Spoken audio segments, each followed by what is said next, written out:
నమస్కారం. Kapil chit funds శుభమస్తు కార్యక్రమానికి స్వాగతం, సుస్వాగతం.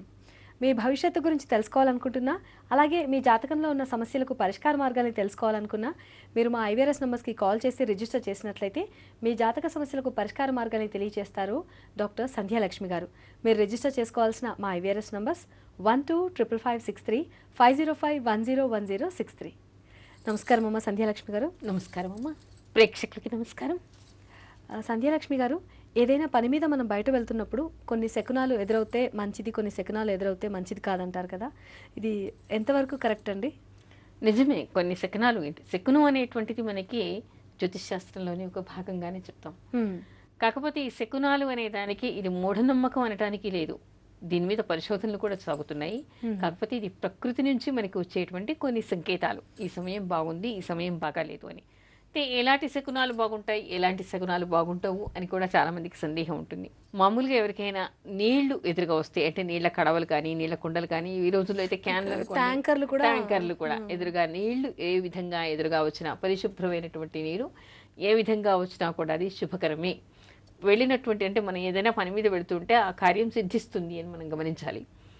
అంతేకాకుండా పసుపు, కుంకుమ, వస్త్రాలు, తర్వాత పువ్వులు, పళ్ళు, గాజుల బండి వస్తూ ఉంటుంది, రథము, గుర్రము, ఏనుగు, ఆ తర్వాత ఎవరైనా పళ్ళు తీసుకుని మన ఎదురుగా రావటం, మంచి మాటలు, వేదం వినిపించటం, మంత్రాలు వినిపించటం, వీటన్నిటిని చూసినా, అంటే మనకి పళ్ళు ఇవన్నీ చూసినా లేదా వినిపించిన పళ్ళు అని చెప్పేసి అమ్ముతూ, ఊర్లలో అయితే మనకి ఏదో ఆ పండు పేరు చెప్పి పండ్ల గురించి అమ్ముతూ ఉంటారు, పువ్వులు మనకు వీధుల్లో కూడా పళ్ళ బళ్ళు కూడా ఎదురు, పళ్ళ బళ్ళు, కూరగాయలు, పచ్చని గడ్డి అంటే పచ్చిగడ్డి ఇలాంటివి ఏవి ఎదురొచ్చినా, తర్వాత దేవుడి రథాలు ఇలాంటివి ఎదురొస్తే, గుడిగంటలు వినిపించిన, ఇవన్నీ కూడా శుభసూచకాలుగా చెప్తారు మనకి. ఓకే అమ్మ, మనకి ఇప్పుడు కాల్ సిద్ధంగా ఉంది. ఝాన్సీ రిజిస్టర్ చేసుకున్నారు, ఒకసారి ఆవిడతో మాట్లాడదాం. హలో. నేను ఝాన్సీని మాట్లాడుతున్నాను. హాయ్ అండి. హాయ్. ఒకసారి మీ బర్త్ డీటెయిల్స్ క్రాస్ చెక్ చేసుకుందాం అండి. జూన్ 17వ తారీఖు 1990 సంవత్సరం అర్ధరాత్రి 45 నిమిషాలకి ఒంగోలులో జన్మించారు మీరు. అవునండి. ఓకే, ఒకసారి మీ ప్రాబ్లం ఏంటో సంధ్యాలక్ష్మి గారితో మాట్లాడండి అమ్మా. మేడం, ఇప్పుడు ఒకసారి నేను నా ఆస్ట్రాలజర్ని కన్సల్ట్ అయితే కాలసర్ప దోషం ఉందని చెప్పారు. దాని గురించి నాకు కొంచెం అది ఎప్పుడు స్టార్ట్ అయింది, దాన్ని ఎలా? ఒక మాట, కాలసర్పదోషం మీకు లేదు. ఓకే, మీకు కాలసర్పదోషము లేదు. అసలు మామూలుగా మనుషులకి కాలసర్పదోషాన్ని చూడరు, దేశగోచారం మీద మాత్రమే చూస్తారు. దానికి కూడా నిబంధన ఏమిటంటే, రాహుకేతులకి మధ్యలో ఒకవైపు మాత్రమే అన్ని గ్రహాలు లగ్నం కూడా ఉండాలి. అంటే ఏదో ఒకవైపు రాహుకేతువులు ఉండి వాటికి ఒకవైపు, ఏదో ఒకవైపున అన్ని గ్రహాలు లగ్నం కూడా ఉంటే దాన్ని కాలసర్పదోషం అంటారు. దాన్ని కేవలం దేశగోచారం మీద మాత్రమే అన్వయిస్తారు. కాకపోతే కొంతమంది ఒక 50 సంవత్సరాలుగా కొంతమంది దీన్ని మనుషులకు కూడా అన్వయించి వాళ్ళు ఫలితాలు చెప్తూ ఉన్నారు. కానీ మీకు ఆ సూత్రం ప్రకారం కూడా మీకు గ్రహాలన్నీ ఒకే వైపు లేవు, ఆ విషయాన్ని మీరు గమనించాలి. ఓకే, సో మీరు ఎటువంటి భయాలు పెట్టుకోకూడదు, మీకు ఆ దోషం లేదంటున్నారు కాబట్టి టెన్షన్ ఫ్రీగా ఉండండి. Okay, all the best. ఇప్పుడు మనకు చెప్పారు కదా మంచి మంచి శుభ సూచకాలు, పళ్ళ బండి, పూలు, నీళ్ళ ట్యాంక్, నీళ్లు, కడవ, ఇటువంటివన్నీ మంచివన్నారు. అయితే మనం ఏదైనా పని మీద వెళ్తున్నప్పుడు శవం ఎదురైతే అది మంచిదేనా? మరి శవం ఎదురైతే మంచిదే. శవం ఎదురవటం వల్ల మనకి ఎలాంటి నష్టం లేదు, శుభసూచకమే. కాకపోతే శవం దగ్గర ఎవరు ఏడుస్తూ మాత్రం మనకి కనిపించకూడదు. ఏడుస్తూ ఉంటే మాత్రం ఆ ఏడుపు వినటం అంత మంచిది కాదని చెప్తారు. ఓకే, సో అంటే ఏదైనా పని మీద బయట వెళ్తున్నప్పుడు మనకు శవం ఎదురైతే ఆ ఉత్తి శవం ఉంటే మాత్రం మంచిది, అంత పర్వాలేదు, దానివల్ల మనకి దోషం ఏమీ లేదు. ఓకే, మనం బయటికి వెళ్తున్నప్పుడు సాధారణంగా ఎవరైనా తుమ్మారనుకోండి, తుమ్ము వినిపిస్తే కాసేపు మళ్ళీ ఇంట్లోకి వచ్చి ఆగి వెళ్ళమంటారు. ఇది ఎంతవరకు కరెక్ట్ అండి? తుమ్ము గురించి కూడా చాలా మందికి అపోహలు ఉన్నాయి. పసిపిల్లలు తుమ్మినా దోషం లేదు, బాలింతలు తుమ్మినా దోషం లేదు, వెనక నుంచి తుమ్ము వినపడినా దోషం లేదు, ఆ తర్వాత 2 తుమ్ములు వినిపించినా దోషం లేదు. కాకపోతే తుమ్ము ఎప్పుడు డేంజర్ అంటే, బాగా చీదుతూ అదే పనిగా తుమ్ముతూ ఉంటారు చూసారా, అది కొంచెం కార్యానికి హాని కలిగిస్తుంది అని తెలుస్తుంది. అంతేకాదు 4 కాళ్ళ జంతువులు ఏమన్నా తుమ్ముతుంటే మాత్రం ఆ వెడుతున్నటువంటి పనిని ఆపేసి అక్కడికి వెళ్లకుండా ఆగిపోవాలి, దానివల్ల హాని కలుగుతుంది అనే విషయాన్ని చెప్తారు. ఓకే, ఇక్కడ ఇంకొక విషయం కూడా ఉంది. చాలామందికి ఏదైనా అపశకునం ఏర్పడింది, శకునం బాగాలేదు అంటే కంగారు పడిపోయి అసలు జీవితమే అయిపోయినట్టు, ఇంకా తమకి ఏ పనులు కానట్టుగా భావిస్తూ ఉంటారు. శకునాలు అనేటువంటివి ప్రకృతి నుంచి మనకి వచ్చేటువంటి సూచనలు. దానికి పరిహారం ఏమిటో తెలుసా? చెప్పండి. ఇంటి నుంచి వెళ్ళక ముందే అది మొదలైంది అనుకోండి, ఒక్క క్షణం కూర్చొని మన ఇష్టదైవాన్ని తలుచుకొని ఏ ప్రసాదమో ఏ పండో కాసిన నీళ్ళో తీర్థమో అలాంటివి తీసుకుని వెళ్ళిపోవచ్చు. లేదు రోడ్డు మధ్యలో మనం బయలుదేరిన తర్వాత శకునం ఎదురైంది, ముఖ్యమైనటువంటి పని, అలా అని వెనక్కి వస్తారా? రావక్కర్లేదు. మరి ముందుకు వెళ్ళాలా? సంశయం, పరీక్షకి వెళ్తుంటారు, ఇంటర్వ్యూకి వెళ్తుంటారు, ఎవరో అడ్డంగా వస్తారు, రాగానే అయిపోయింది ఈ ఉద్యోగం నాకు వచ్చేయదు, ఇది అయిపోదు, ఇది కాలేదు, ఇది కాదు అని చెప్పేసి వణికిపోయి అక్కడ వెళ్ళి వాళ్ళు నిజంగానే తప్పులు చేస్తారు, భయంతో తప్పులు చేస్తారు. కానీ అలా చేయాల్సినటువంటి అవసరం లేదు. ఇక్కడ మనకి శాస్త్రం ఏం చెప్తోందంటే, మీరు వెళ్ళినటువంటి సమయం సరిగ్గా లేదు, ఈ ఫలితం సరిగ్గా రాకపోవచ్చు, అందుకని మీరు ఏం చేయాలి? ఒక క్షణం అక్కడ ఆగాలిట. ఆగిపోయి కూర్చొని కానీ నిల్చొని కానీ ఇష్టదైవాన్ని 3 సార్లు, అంటే ఒకసారి శకునం ఎదురైతే 3 సార్లు గాలి లోపలికి గుండెల నిండా పీల్చి 3 సార్లు వదిలేయండి.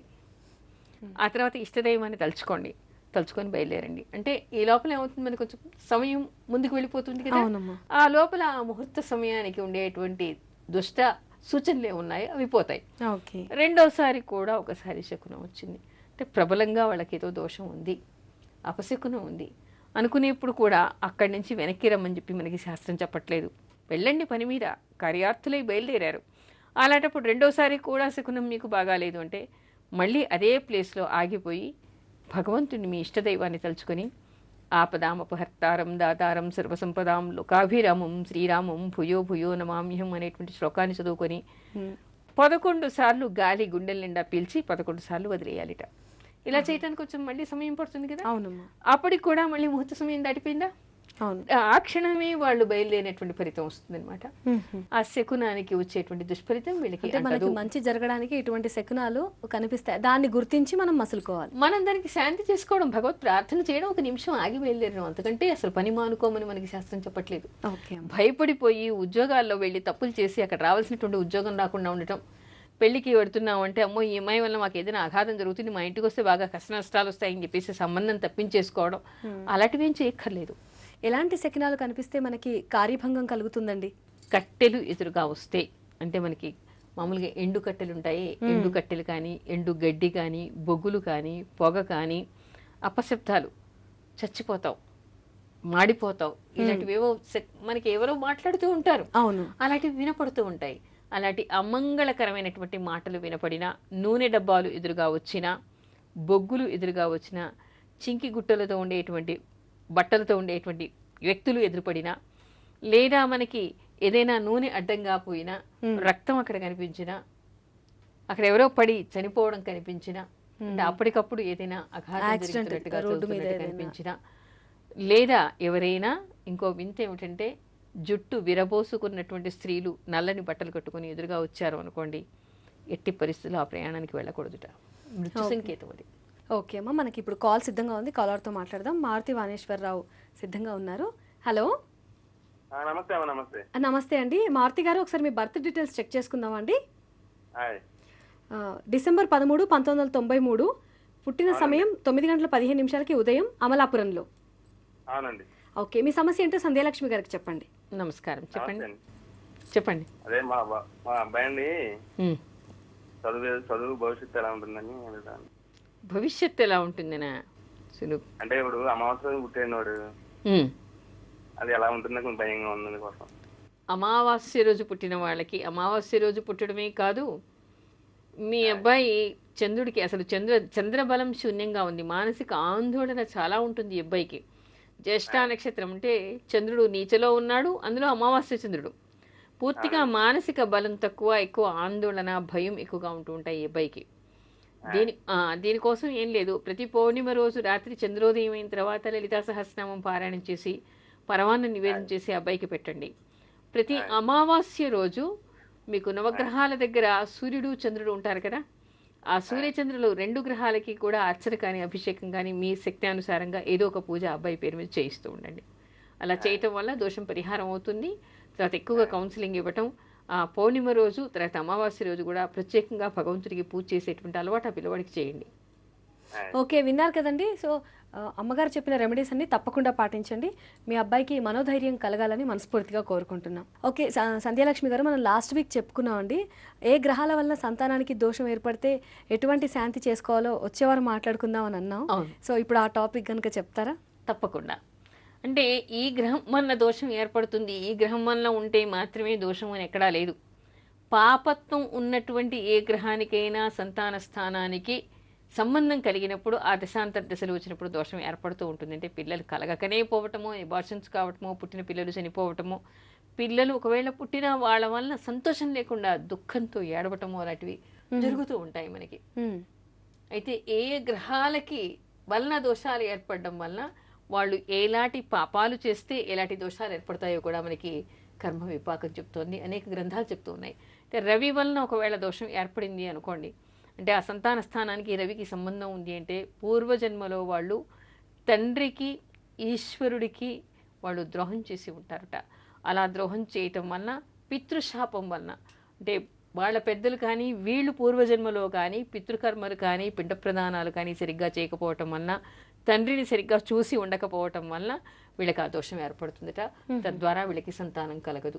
ఓకే, మరి చంద్రుని వలన దోషం ఏర్పడితే ఏమవుతుందంటారు? ఏమవుతుంది అంటే చంద్రుడి వలన సంతాన దోషం అంటే సంతాన స్థానానికి చంద్రుడు ఉండి, చంద్రుడు బలహీనంగా ఉండి, పాపత్వం కలిగి ఉండి, పాపగ్రహాలతో కూడి ఉండి వీళ్ళకి దోషం ఏర్పడింది, సంతానం కలగలేదు అంటే మాతృశాపం వలన కానీ, సుమంగళీ స్త్రీల శాపం వలన కానీ, పసిబిడ్డల శాపం వలన కానీ ఇలాంటివన్నీ జరుగుతాయిట. అంటే పసిబిడ్డల శాపం కూడా అంటే అబార్షన్స్ చేయించుకుంటూ ఉంటారు కదా, అబార్షన్స్ చేయించుకుంటూ ఉండడం వలన, పసిబిడ్డలని బాధ్యతగా చూడకపోవటం వలన, ఈ రోజుల్లో బాగా చెప్పుకోవాలి చాలా మంది పిల్లలు ఉన్నా సరే వాళ్ళని హాస్టల్స్లో పెట్టి మళ్ళీ తిరిగి పునర్వివాహాలు చేసుకుంటూ ఉన్నారు. మరి పిల్లల బాధ్యత వీళ్ళు తల్లి కానీ తండ్రి కానీ వీళ్ళు అనడానికి లేదు. ఎవరైనా సరే సరైనటువంటి బాధ్యత నెరవేర్చకపోతే ఆ పిల్లలు మిగతా వాళ్ళని చూసి మా తల్లిదండ్రుల దగ్గర మేము లేమి అని చెప్పేసి వాపోతూ ఉంటారు, మానసిక వ్యథ చెందుతూ ఉంటారు కదా. ఒక తల్లి తండ్రి దగ్గర పెరిగేటువంటి బిడ్డ ఎంత సంతోషంగా పెరుగుతుందో బయట పెరిగితే అంత సంతోషంగా పెరగదు. అంటే పిల్లల్ని నిరాదరణ చేయటం వలన, అంటే మన పిల్లల్నే కాదు ఇంకే పిల్లలనైనా కూడా మనం హింసించినా బాధ పెట్టినా, లేదా మన పిల్లల్ని మనం ఎక్కడైనా వదిలేసేయటం, అనాథాశ్రమాలలో వదిలేయటం, లేదా భ్రూణ హత్య చేయటం, కడుపులో ఉన్నప్పుడే అబార్షన్స్ చేయించుకోవడం, ఇలాంటివి అనేకం ఉంటాయి.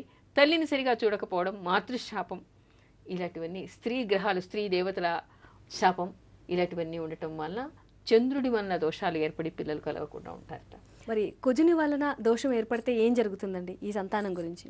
అంటే కుజుడి వలన దోషం ఏర్పడడం అంటే కుజుడి వలన ఎవరికైనా సంతాన దోషం ఉంది అంటే అబార్షన్స్ జరుగుతూ ఉంటాయి. అంటే పూర్వజన్మలో తప్పనిసరిగా వీళ్ళు భ్రూణ హత్యలు అబార్షన్స్ చేయించుకుని ఉంటారు.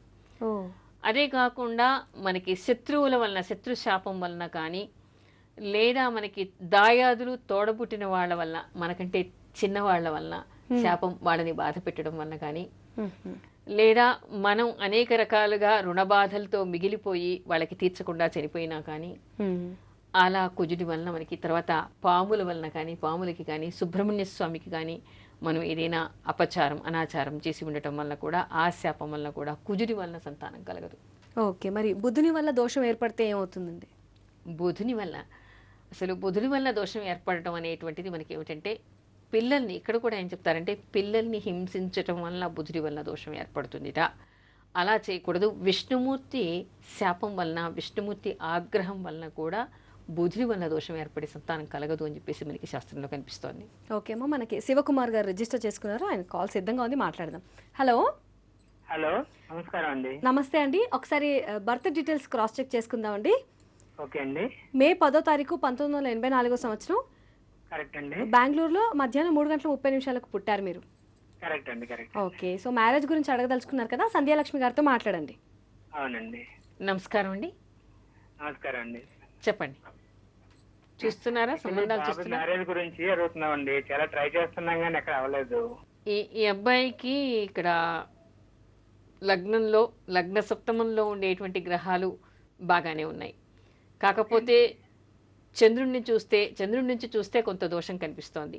చంద్ర లగ్నం నుంచి సప్తమాధిపతి కుజుడితో కలిసి ఉన్నాడు, అది ఒక నాగదోషంగా మనం చెప్తాం. దీనికోసం అని చెప్పేసి సర్పసూక్త పారాయణం చేయించడం, గరత్మంత ప్రదక్షిణలు చేయటం, రావి చెట్టుకు ప్రదక్షిణలు చేయటం, సుందరకాండ పారాయణ చేయటం, లేదా రామాయణం మొత్తం పారాయణం చేయటం లాంటివి చేస్తే తప్పనిసరిగా వివాహం జరుగుతుంది. ఓకే, విన్నారు కదండి, సంధ్యాలక్ష్మి గారు చెప్పిన రెమెడీస్ తప్పకుండా పాటించండి. All the best for your future. Okay, Sandhyalakshmi గారు, గురుగ్రహం వల్ల దోషం ఏర్పడితే అంటే వాళ్ళు ఎటువంటి దోషం చేస్తే ఈ గురుగ్రహ దోషం వస్తుంది? గురుగ్రహం వలన కూడా దోషం ఏర్పడేటువంటి అవకాశం ఉంది. ఇదేమిటంటే వంశపారంపర్యంగా ఎవరికైనా తరతరాలుగా ఆ వంశానికి శాపం ఉండటం వలన, పితృదేవతల శాపం వలన, తండ్రి శాపం వలన, ఋషుల శాపం వలన, గురు శాపం వలన వీళ్ళకి సంతానం కలగకుండా ఉండేటువంటి అవకాశం ఏర్పడుతుంది. ఓకే, మరి శుక్రగ్రహం వల్ల దోషం ఏర్పడితే దానికి కారణం? శుక్రగ్రహం వలన ఇందాక చెప్పున్నాం, గురువు అయినా శుక్రుడైనా కూడా ఏమిటంటే అంటే పుష్పించి ఫలించేటువంటి చెట్లను నిలువుగా ఎవరైనా నరికితే గురుగ్రహం వల్ల కానీ శుక్రగ్రహం వల్ల కానీ సంతానం కలగకుండా ఉంటుందిట. ఆ గ్రహాల దోషాలు పచ్చని చెట్టుని నరకకూడదు. అందులో ఫలించే చెట్టు, పువ్వులు పూసే చెట్టు, ఫలపుష్పాలను ఇచ్చేటువంటి పెద్దని వృక్షాలను ఎవరు కూడా ఖండించి నరకకూడదు అనేటువంటి విషయాన్ని చెప్తారు. అంతేకాకుండా సుమంగళి స్త్రీలు, తర్వాత సువాసిని స్త్రీలు, తేజస్వినులు ఎవరుంటారో వాడికి అపచారం చేయకూడదుట. అలా చేయటం వలన, వాడికి ద్రోహం చేయటం వలన, స్త్రీలను బలాత్కారం చేయటం వలన శుక్రుడి దోషం ఏర్పడి సంతానం కలగదు, పెళ్లి కాదు. ఓకేమో, మరి ఈ శనిగ్రహం వల్ల దోషం ఏర్పడితే దానికి కారణం ఏంటంటారు? శనిగ్రహం ఇంకా శుక్రుడి గురించి ఇంకా ఉంది. ఏమిటంటే అంటే మనకి పాడిని ఇచ్చేటువంటి పశువులని హింసించిన, ఈ రోజుల్లో ఆవుల్ని మామూలుగా ఏం చేస్తున్నారంటే వట్టిపోయాయి అని చెప్పేసి వాటిని కబేళాలకు అమ్మేస్తూ ఉన్నారు. ఇది మహాదోషమే కాకుండా ఇక్కడ అలా పశువుల్ని ఎవరైనా హింసించినా, పశువుల్ని కొట్టినా, అలా వాటి పని అయిపోయిందని చెప్పేసి అమ్మేసినా వీటి వలన సంతాన దోషం శుక్రుడి వలన ఏర్పడుతుందిట. అంటే వాళ్ళ పిల్లలకు కానీ వాళ్ళకి కాకపోయినా పిల్లలే కలగకపోవడం, కలిగినా మనం కొంతమంది చూస్తుంటాం అసలు మామూలుగా కాళ్ళు చేతులు సరిగ్గా లేకుండా ఉండటం, మాట్లాడలేకుండా, తెలివి లేకుండా ఉండటం, తర్వాత నడవలేకపోవడం, అంగవైకల్యంతో ఉండడం, మానసిక వైకల్యంతో ఉండటం, ఇలా రకరకాలుగా మనకి దోషాలు కనిపిస్తూ ఉంటాయి. ఓకే, మరి శనిగ్రహం వల్ల దోషం ఏర్పడితే? శనిగ్రహం వలన, రాహుగ్రహం వలన, కేతుగ్రహం వలన కూడా దోషాలు ఉన్నాయి. ఆ తర్వాత వీటికి ఒక్కో గ్రహానికి చేసుకోవాల్సినటువంటి పరిహారాలు కూడా ఉన్నాయి. ఇవన్నీ మనం రేపు చెప్పుకుందాం. ఓకే అండి సంధ్యాలక్ష్మి గారు, సో ఆ వివరణ చాలా ఉందంటున్నారు. ఇప్పుడు మనకు సమయం కూడా అంత లేదు కదా, రేపు దీని గురించి డీటెయిల్గా మాట్లాడుకుందాం. చూస్తున్నారు కదా కపిల్ చిట్ ఫండ్స్ శుభమస్తు కార్యక్రమాన్ని. మరి మీరు రిజిస్టర్ చేసుకోవాల్సిన మా ఐవీఆర్ఎస్ నెంబర్స్ 125553 505101063. ఈ నెంబర్స్కి కాల్ చేసి మీరు రిజిస్టర్ చేసుకొని మీ పూర్తి వివరాలు అంటే మీ పేరు, పుట్టిన తేదీ, పుట్టిన సమయం, పుట్టిన స్థలంతో పాటు మీ సమస్య ఏంటో కూడా వివరంగా చెప్పండి. మేమే మీకు కాల్ చేసి సంధ్యాలక్ష్మి గారి ద్వారా మీ సమస్యలకు పరిష్కార మార్గాల్ని తెలియజేస్తాం. మళ్ళీ శుభమస్తు కార్యక్రమంలో కలుసుకుందాం. అంతవరకు సెలవు. మరి నమస్కారం.